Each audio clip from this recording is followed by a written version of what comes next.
بسم الله الرحمن الرحيم.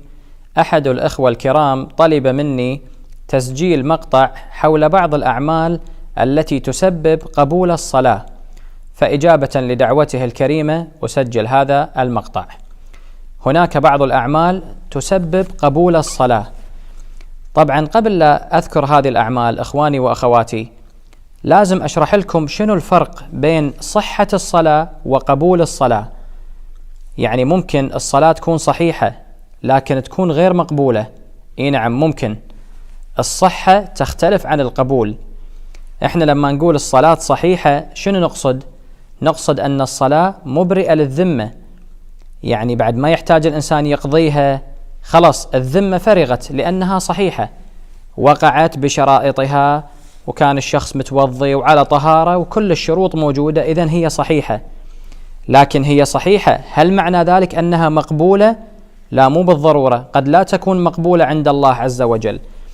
القبول قد يكون هو درجة من درجات الرضوان الإلهي، يعني فالدرجة عالية، الله عز وجل مرات يقبل منك الصلاة ومرات قد لا يقبل منك الصلاة. حتى أوضح لك الفكرة أكثر أخي الكريم وأختي، إحنا أحيانا ممكن يكون عندنا خادم بالبيت، هذا مثال توضيحي طبعا فقط، والأمثال تضرب ولا تقاس. عندنا مثلا خادم بالبيت، فنقول له روح جيب ماي، مثلا قلاص ماي، هو هم يروح يجيب قلاص ماي ويعطيك إياه. فواحد يسألك يقول لك أنت قبلت هذا العمل من الخادم؟ تقول له لا ما قبلته.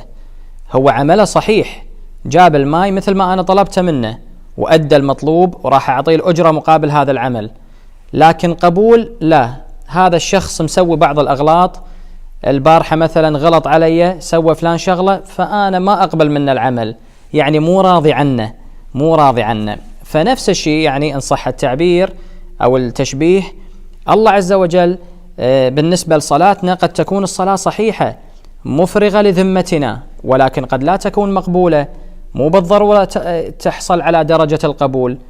فالحين يجي السؤال، زين شنو الأشياء اللي تسبب قبول الصلاة؟ أذكر لكم 4 من الأمور. أولا تسبيح الزهراء سلام الله عليها، يعني تسبيح فاطمة الزهراء بعد الصلاة هو من الأمور التي تسبب قبول الصلاة إن شاء الله. الأمر الثاني قراءة آية الكرسي بعد الصلاة، من تعقيبات الصلاة الواجبة أن الواحد يقرأ آية الكرسي بعدها، وهذه بيها ثواب عظيم. من ضمن الآثار اللي موجودة بقراءة آية الكرسي بعد الصلاة أنها تسبب قبول الصلاة، هذه هم الشغلة الثانية. الأمر الثالث اللي يسبب قبول الصلاة هو التوجه في الصلاة، يعني الإقبال على الله عز وجل. ممكن تسألوني شنو المقصود، يعني أكثر وضح شنو يعني الإقبال والخشوع والتوجه. ممكن يكون معناه إخواني وأخواتي معناه أنك تلتفت إلى معاني الكلمات. يعني مرة أكو واحد من يصلي يقرأ الحمد والسورة مو ملتفت إلى معاني الكلمات، فكرة مكان ثاني، مو متوجه بالصلاة. وأكو واحد لا، ملتفت، الآن أنا قاعد أقول هالجملة مثلا اهدنا الصراط المستقيم، يتصور معنى اهدنا الصراط المستقيم، يتخيل معناها. من يقول مثلا سبحان ربي العظيم وبحمده، سبحان ربي الأعلى وبحمده، من يتشهد، الكلمات اللي بالصلاة يكون ملتفت لمعناها، منتبه، هذا يسموه التوجه، هذا نوع من الخضوع والخشوع لله عز وجل. احنا نسميه أو الرواية سمته الإقبال. هذا الإقبال يسبب قبول الصلاة. خل أقرأ لكم فد حديث إخواني، أقرأ لكم إياه. هذا الحديث جدا جميل عن الإمام زين العابدين سلام الله عليه، إن العبد لا يقبل من صلاته إلا ما أقبل عليه منها بقلبه. يعني إذا هو 50% من صلاته كان مقبل على الله و50% فكرة بمكان ثاني، الله يقبل منها 50% و50% لا يقبل. إذا هو مثلا 80% من الصلاة كان متوجه وملتفت ومقبل على الله، يقبل منها 80% و20% لا يقبل، وهكذا. هذا معنى الحديث. ملتفتين ويا إخواني نقطة جدا مهمة، أن الإنسان بقد ما يقبل على الله عز وجل في الصلاة يقبل منه هكذا من الصلاة بهذا المقدار. هذه الشغلة الثالثة. الشغلة الرابعة، والحين راح أكمل الرواية إن شاء الله، خليكم وياي. الشغلة الرابعة اللي تسبب قبول الصلاة النوافل. النوافل يعني الصلوات المستحبة. يعني مثلا إذا واحد صلى صلاة الظهر قد يكون مو متوجه بالصلاة، مو خاشع لله، مو مقبل إلى معاني الكلمات، بس صلى نافلة الظهر، هنا الله عز وجل يقبل منا صلاة الظهر لأن صلى النافلة. كذلك بالنسبة لبقية النوافل. زين، هذا الحكي منين أنا جايبه؟ نفس الحديث اللي ذكرته قبل شوي إخواني، خل أكمل لكم إياه، هي الرواية جدا جميلة ترى. شنو؟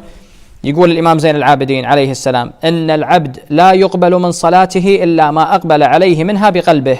هذه الشغلة اللي قلناها قبل شوية.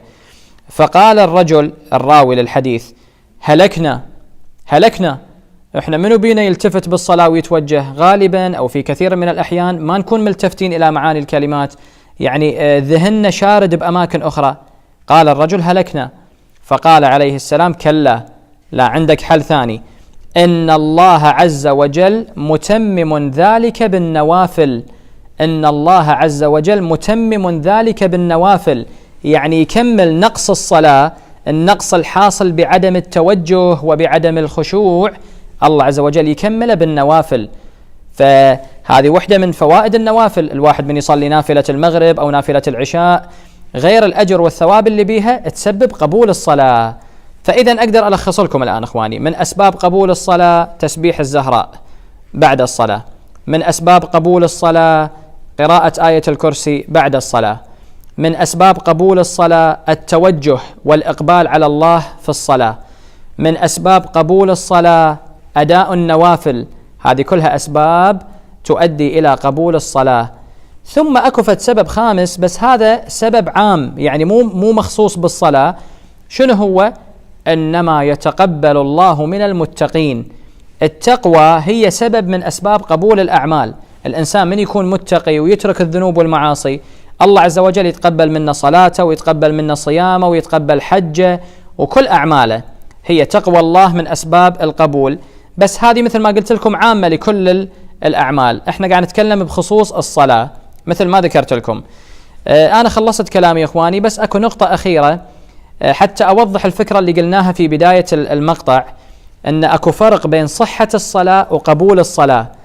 أكو بعض الناس يخلط بين الأمرين، هو يريد يجي يقول مثلا صلاتي صحيحة لو مو صحيحة، فتلقاه شنو يقول صلاتي مقبولة لو مو مقبولة. هو السؤال غلط، القبول غير الصحة. مثلا عندنا في بعض الروايات اللي يشرب الخمر، أجلكم الله، اللي يشرب الخمر لا تقبل صلاته 40 يوما، 40 يوم ما تقبل صلاته. هسه واحد أجلكم الله سكير ويشرب خمر بس بنفس الوقت يصلي. زين، الآن من شرب الخمر قال خوش، هذا الحديث يقول لا تقبل الصلاة 40 يوم، فأنا هم ما أصلي لمدة 40 يوم. طبعا هذا كلام باطل. هو يتصور لا تقبل صلاته يعني غير صحيحة، يعني مو محسوبة. لا، منو قال لك؟ هذا غلط هالمعنى. هذا معناه الشيطان ضحك عليك مرتين، خلاك تشرب خمر وخلاك هم تترك الصلاة. لا، صلي وصلاتك تكون صحيحة. بمعنى شنو؟ بمعنى أنها مبرئة للذمة ومو لازم تقضيها بعدين، خلاص فرغت ذمتك صحيحة. لكن القبول الله عز وجل ما يقبلها منك لمدة 40 يوم، يعني ما تكون بدرجة الرضوان الإلهي. بسبب ماذا؟ بسبب أنك شربت الخمر. فلا يصير خلط بين الأمرين. إذا تريد تسأل عن صحة صلاتك قول صلاتي صحيحة أو مو صحيحة، يعني مقابل الصحة البطلان. لكن مرة تجي تقول زين صلاتي مقبولة لو مو مقبولة، هذا معنى آخر. هذا معنى القبول الذي شرحناه قبل قليل. والحمد لله رب العالمين.